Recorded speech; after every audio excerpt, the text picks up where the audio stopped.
Hello students, welcome back to business studies class. Guys, in last class we completed overview of new chapter that is source of business finance. बच्चों जो हमारी last class हुई थी उस last class के अंदर हमने business studies में 11th स्टैंडर्ड के अंदर एक नए चैप्टर को शुरू किया था जिसका नाम था सोर्स ऑफ बिजनेस फाइनेंस।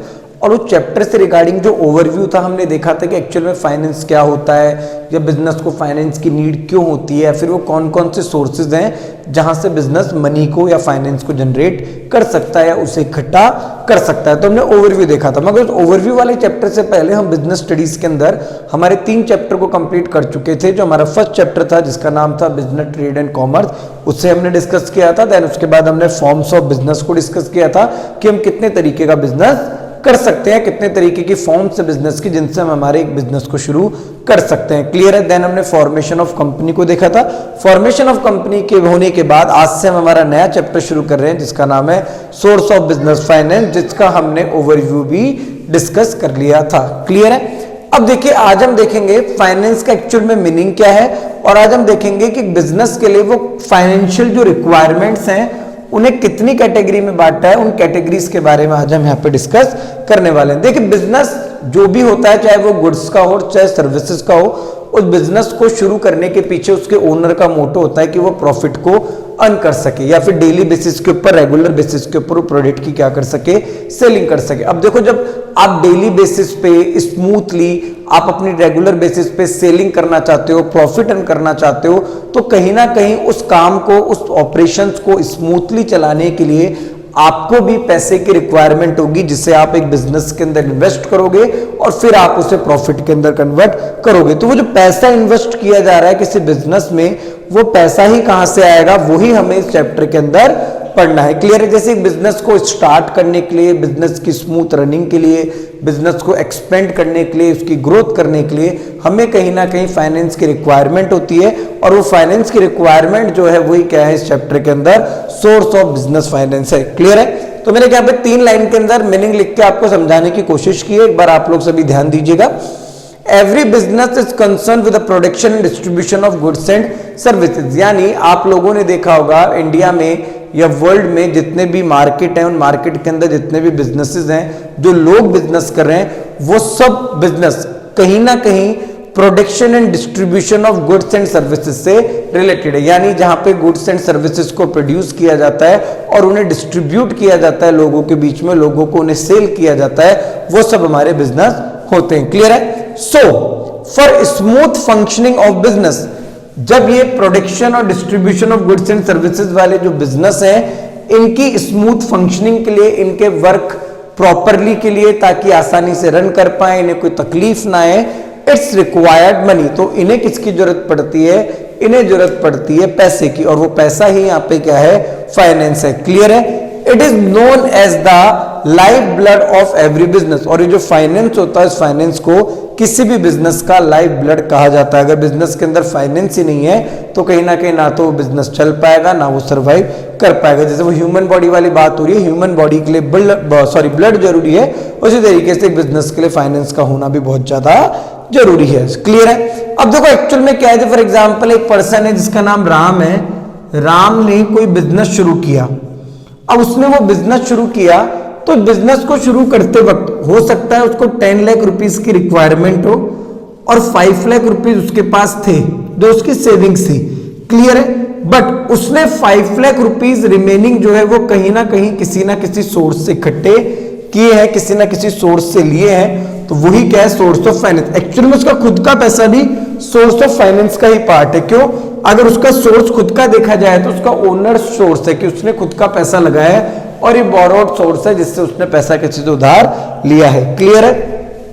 देखिए, एक बिजनेस के लिए जो फाइनेंशियल रिक्वायरमेंट्स होती है उन्हें 2 कैटेगरी में बांटा गया है। एक बिजनेस को होती है जरूरत फिक्स्ड कैपिटल की, और एक बिजनेस को जरूरत होती है वर्किंग कैपिटल की। क्लियर है।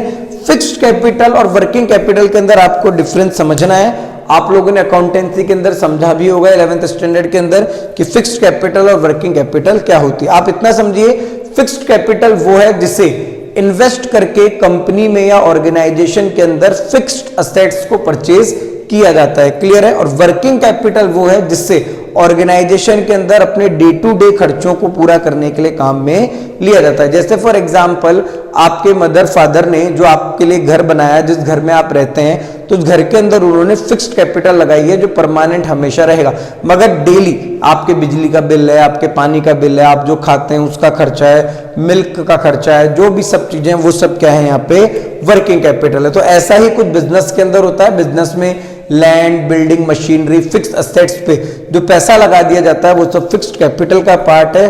और डेली बेसिस पे जो खर्चे हो रहे हैं, चाहे लोगों को सैलरी देनी हो, एक्सपेंसेस हो आपके डेली बेसिस पे, जिनमें लाइट इलेक्ट्रिसिटी का बिल हो, वो सब किसका पार्ट है? आपके वर्किंग कैपिटल का पार्ट है। तो एक बिजनेस को दो तरीके की कैपिटल की रिक्वायरमेंट होती है।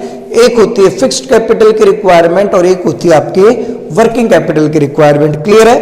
अगर फिक्स्ड कैपिटल की बात की जाए तो यहां पे लिखा हुआ है कि fixed capital invested for long duration. किसी भी बिजनेस के अंदर फिक्स्ड कैपिटल को अगर इन्वेस्ट किया जाता है, फिक्स्ड कैपिटल को अगर उसके अंदर लगाया जाता है तो वो हमेशा लॉन्ग ड्यूरेशन के लिए होता है। लॉन्ग ड्यूरेशन से मतलब जैसे फॉर एग्जांपल आपने कोई मशीनरी परचेज की है, तो वो मशीनरी आपने 1 महीने 2 महीने के लिए नहीं खरीदी, आपने हमेशा अपनी ऑर्गेनाइजेशन में उस काम को करने के लिए जिसके रिक्वायर्ड की वो मशीन है, इसलिए उसे आपने परचेज किया। आपने बिल्डिंग में पैसा लगाया तो वो आपने लॉन्ग ड्यूरेशन के लिए लगाया। क्लियर है? But in comparison to working capital, working capital क्या है? आपकी शॉर्ट टर्म होती है और उसे डे टू डे ऑपरेशंस को परफॉर्म करने के लिए काम में लिया जाता है। देखो fixed capital long term duration है जो लंबे समय के लिए लगती है, मगर वर्किंग कैपिटल क्या है? शॉर्ट टर्म ड्यूरेशन के लिए, जिसे डे टू डे ऑपरेशंस को परफॉर्म करने के लिए काम में लिया जाता है। क्लियर है?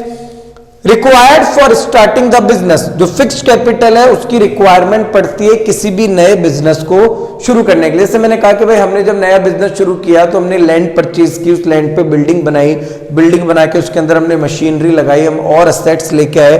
ठीक है? तो required for starting the business. Clear है? बट वर्किंग कैपिटल की रिक्वायरमेंट हो रही है required for the regular activities, जो हमारी रेगुलर एक्टिविटीज है, जो हम रोजमर्रा में काम कर रहे हैं बिजनेस के अंदर, उस रिक्वायरमेंट को पूरा करने के लिए हमें किसकी जरूरत पड़ने वाली है? हमें वर्किंग कैपिटल की जरूरत पड़ने वाली है। क्लियर है? Fixed capital is also required for purchase the fixed assets, जो हमें फिक्स एसेट्स खरीदनी होती है, मशीनरी वगैरह खरीदनी होती है, फर्नीचर खरीदना होता है, तो उसे खरीदने के लिए हम किसकी जरूरत होती है? हमें फिक्स्ड कैपिटल की रिक्वायरमेंट होती है।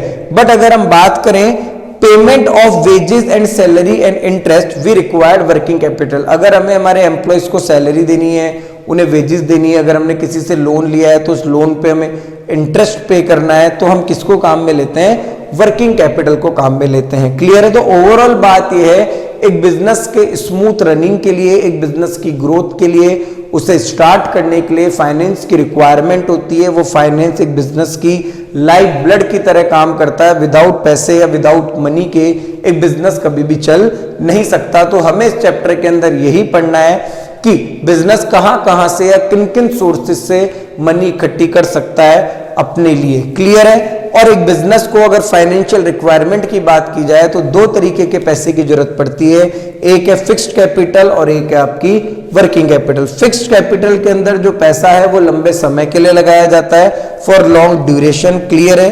किसी बिजनेस को शुरू करने के लिए लगाया जाता है और फिक्स एसेट्स को परचेज करने के लिए। मगर बिजनेस को साथ में वर्किंग कैपिटल भी चाहिए, जिससे वो अपने डे टू डे ऑपरेशंस को करते हैं, रेगुलर एक्टिविटीज में काम में आती हैं वो, और उससे अपने सैलरी, वेजेस, एम्प्लॉयज की, बैंक से लोन लिया है तो उसके ऊपर इंटरेस्ट देना, ये सब काम किए जाते हैं। क्लियर है? आई होप आप सभी को सोर्स ऑफ बिजनेस फाइनेंस का मीनिंग समझ आया होगा, फाइनेंशियल रिक्वायरमेंट दोनों समझ आई होगी कि आपको फिक्स्ड कैपिटल की रिक्वायरमेंट और वर्किंग कैपिटल की रिक्वायरमेंट है। क्लियर है?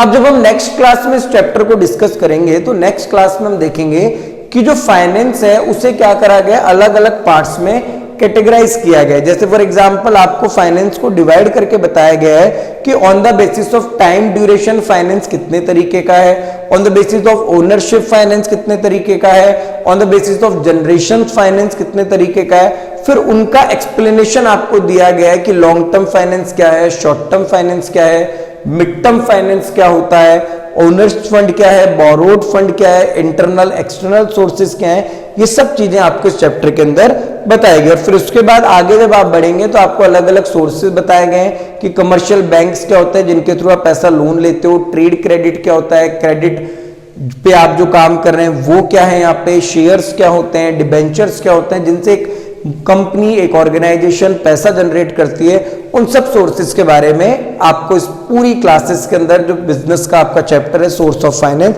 उसमें आपको जानने को मिलेगा। आई होप आप सभी को ये सारे टॉपिक समझ आए होंगे जो अभी तक हमने यहाँ पे डिस्कस किए। Okay student.